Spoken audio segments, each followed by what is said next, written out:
Hi everyone, we're back with Les Moy from Resi Inspections, and today we're diving into something different. Les, can you tell us about the 5 main things that can restrict a proper report of an inspection on a residential property? Absolutely. So when we're looking at an inspection on a property, we're actually going by the Australian standards.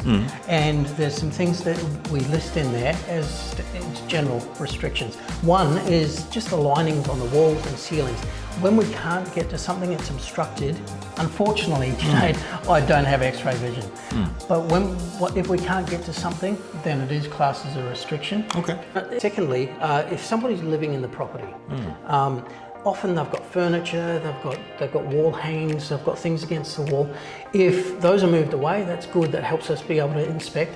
But if there's stored things or furniture against the walls, that blocks what we can inspect. Excellent. What's the third thing? I know that sometimes rain affects a good report. Absolutely.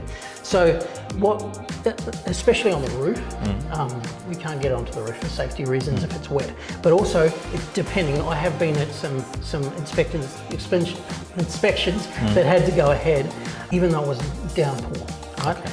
And that does restrict us a little bit. Sometimes it's an advantage because we can see drainage Where the leaks, yes, and stormwater, but at the same time it can restrict us in what we're doing. Excellent. Yeah. And the fourth reason obviously would be safety. Safety. All right. Yeah.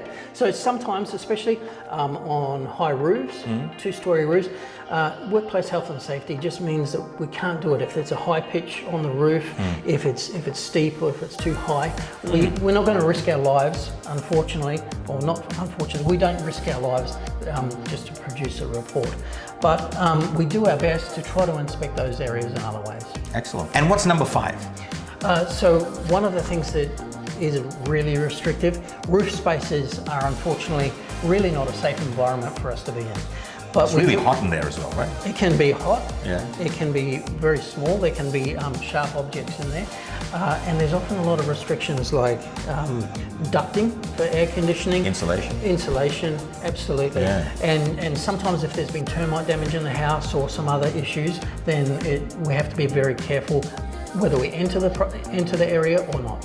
So that can restrict us actually being able to just do it from certain areas, and some areas are just too small to get into. Excellent. Les, that's an eye-opener actually. It's clear that proper inspection isn't as straightforward as it may seem. Thank you for sharing your insights. Thanks for tuning in. If this was valuable to you, don't forget to like, share, and follow for more insights into the world of property inspection. Les, say bye. Bye. Bye.